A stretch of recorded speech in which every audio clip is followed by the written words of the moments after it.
So, you're more than these physical bodies. We like to just let you sit with that for a minute. It's logical, isn't it, that you didn't just show up here? When you put your world in context, you have to acknowledge that there's a whole lot more going on than what is being fashioned from the physical human consciousness. So you are an eternal consciousness on a trajectory. And here you are, a part of that trajectory focused into this time-space reality, into this body. But the larger part of the consciousness that is the eternal you remains non-physically focused. Focused upon you, focused with you, right there with you in everything that you are doing. But the non-physical part of you, that eternal part of you, that solid, sure vibration of unconditional love.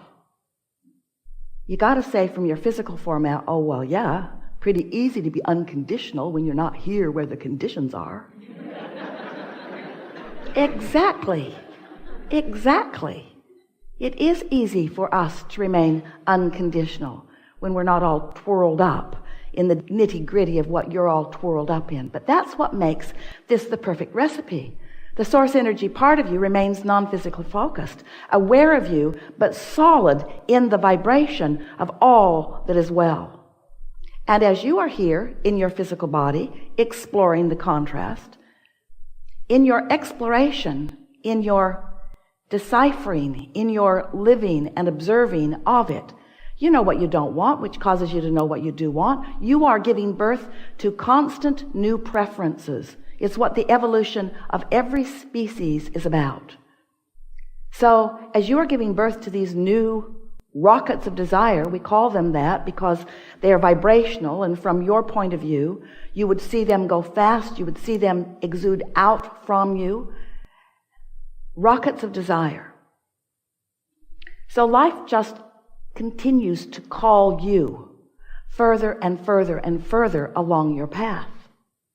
The question is, how sensitive are you to the vibration of that calling? And how really on your path are you? If you are in this moment loving someone, you're on your path. But if you're mad at them, you've stepped off into the weeds for a minute. And we know some of them are annoying. Some things that people do, some things that people think, some things that people think about you, some things that you are focused upon are hard to take. They don't feel good when you focus upon them. But we want you to leave this room fully understanding that the reason that they don't feel good when you focus upon them is because the larger part of you isn't focused upon them. And your attention to them is taking you from your path. Now, when anyone starts talking about a path, it makes you squirm a little bit because it sounds like, oh yeah, so it is all pre-decided for me. Somebody already figured it out, and here I am, a puppet on a string, looking for my path. And we say, exactly. No, we don't say that. It's not like that at all. Here you are in your physical body, carving out your path. You're carving out the path. But yes, you had intentions when you came into this physical body that were the path that you were walking along when you made the decision to come here. You knew that you were worthy. And when you get off that path, you feel awful. You knew that you are valuable. And when you get off that path, you feel awful. You knew that this was going to be a wonderful experience. And when you get off that path, you feel awful. You knew that you are the creator of your own experience. And when you get off that path, you feel awful. You had all of these intentions, all of this knowing that you have amassed from life.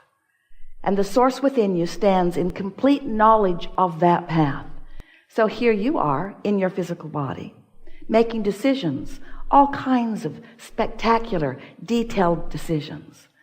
And as you make those decisions in vibrational alignment, in other words, you can be or do or have anything that you want and feel wonderful as long as you're not mad at yourself while you're doing it.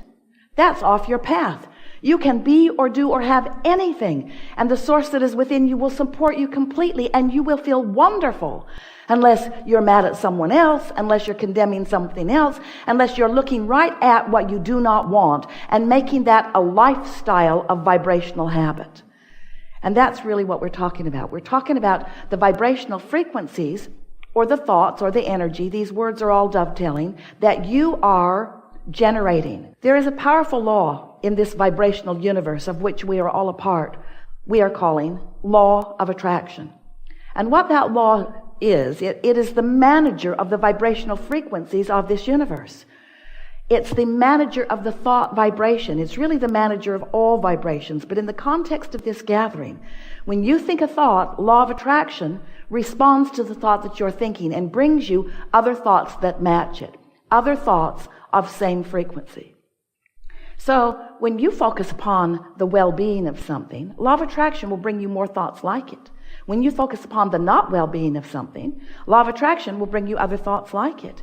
And as you focus there in those early stages of those easy thoughts, law of attraction will bring you more thoughts like that until eventually you will have a significant enough vibrational pattern or trajectory going with that thought that you might even say, I believe that.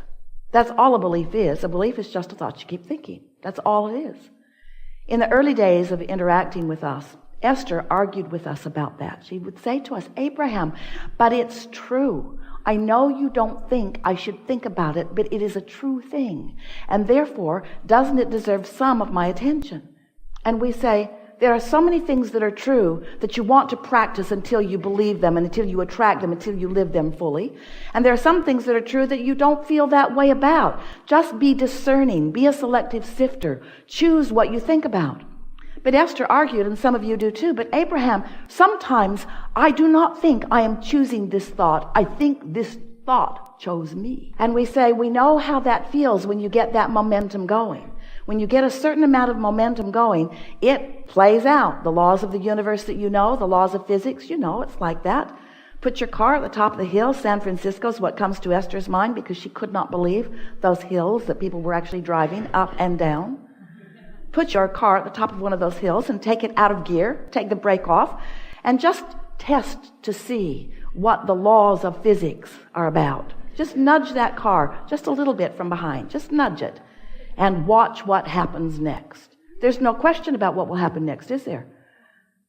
The weight, the gravity, the inertia, the laws of physics are known by you experientially. You know what's going to happen to that car. But if you come to your senses and say, oh wait, I already know the outcome of this, I choose something different, so you step right out in front of that car and it bumps up against you, it stops. The momentum stops right there, doesn't it? You wouldn't want to be at the bottom of that hill, stopping that momentum. So law of attraction is synonymous with momentum. Because when you give your attention to something, law of attraction will bring more and more and more and more and more. That's why you want to be discerning about what you think about. And it's also why you don't want to be at the bottom of the hill trying to stop your thoughts. That's when Esther said, my thought's thinking me, Abraham. I know you think I should think otherwise, but this thought has got hold of me big time. And we say, yes, sometimes it happens that way. And you really want it to happen that way when it's thoughts that are of benefit to you. You really want those thoughts to have hold of you when it's thoughts of your value, of your worthiness, of your worth, of the value and worth of others. You want those thoughts to get hold of you. You want to believe deeply. You want to have absolute knowing. First you think it, then you think it more, then you think it more, then you think it more, then you think it more, then you believe it. Then you believe it, then you think it more, then you think it more, then you think it more, then you know it. And the reason you know it is because what you believe manifests. It manifests. It gives you full knowledge. But what humans mostly don't understand is that you have control over what moves from vibration into reality. You can turn thoughts into things deliberately. You can. You are turning thoughts into things all the time indeliberately. Why not get hold of this? Why not start thinking purposefully? But the only way that you can begin to turn thoughts to things in a deliberate way is by inserting into your awareness the factor, the all-important factor of how you feel.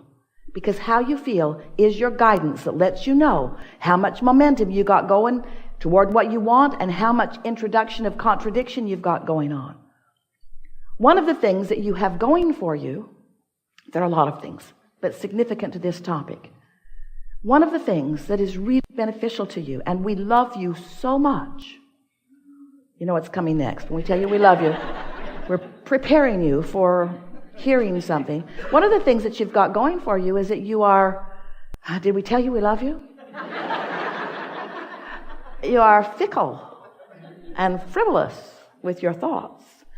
And the advantage of that is you don't get hold of any thought, wanted or unwanted, and stay with it very long. You are distracted. Ooh, shiny. So we want to help you to not freak out about the thoughts that you've been thinking. When we started talking about the science of deliberate creation,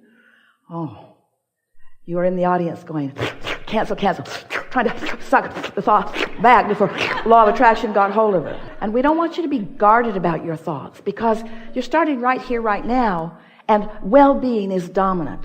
We just want you to be more deliberate about the thoughts you think by caring more about how you feel. And it's helpful to understand how it all fits together, isn't it? So you were source energy and still are, but a large part of you remained in that non-physical place. The largest part of you is still non-physical, while a part of that consciousness is here with you. So here you are in your bodies. You are beautiful. You are brilliant. You are exploring. Contrast all around you, knowing what you don't want, knowing what you do want, and continually adding new preferences to the whole of that which you are becoming. So that non-physical part of you resides in a vibrational reality. We've been calling it your vortex or your vortex of attraction. It's your vortex. It's a vibrational version of you. It's the vibrational version of you of all that you want that has full potential of manifesting fully so that you can see it and hear it and smell it and taste it and touch it, and others can too as they behold you. But in order to be deliberate about that, it's important that you know that there are steps to the process. And the first step is you are launching rockets of desire. You're asking all day, every day. You never stop asking. Don't ask yourself to stop asking. You can't stop asking. The trajectory that we are all on, the trajectory that you are most about, who you really are, why you're here, the environment that surrounds you, the details of the environment that surrounds you, all queued up in order to evoke from you new awarenesses of who you are and what you further want. So don't fight that. Just go with it. You can't stop it. Just let the desire flow forth from you. Step one. Step two is that desire that you have launched becomes part of this vibrational reality that the inner being part of you, the soul part of you, the source part of you, the non-physical part of you embraces fully and becomes in the moment that you launch the rocket. That non-physical part of you is now a reality. And law of attraction is responding to that reality also. So now, there's the you standing in your body thinking what you're thinking about that desire that you launched. And there's the source energy part of you standing in the vortex thinking about that desire that you launched. So there are potentially two different perspectives about that. You getting what we're saying? There's the perspective that knows not only that it's possible, but that it's certain. That's your inner being's perspective. Knowing that the path will unfold, knowing that you will find your way, knowing that it will be really fun going toward it, and knowing that you're going to like it when you get there, but knowing that it's not just getting there that it's all about, it's the journey on the way to it that life is really about. That's what your inner being knows. That's what your inner being knows and bees about the desire that you launch. And here you are in your physical body, maybe not so much knowing so much of that. Because you're usually, if you're like most humans, noticing that what you want has not yet happened. So your awareness is upon where is it? Or how's it going to get here? When's it going to get here? Who's going to bring it? And how's it going to get here? How long is it going to take before it gets here? And why isn't it here yet? And how come that guy's got it and I don't have it yet? And so as you focus in those ways, you feel the uneasiness. You feel the discomfort. And sometimes you even say, I think I felt better before I wanted that thing that I do not have. And we want you to understand that you got to get over that. You got to get over that. You got to get over that. You just got to get over that, because you're not ever going to stop launching desires. So you're always going to be creating the gap between what is manifested and what is in the process of being manifested.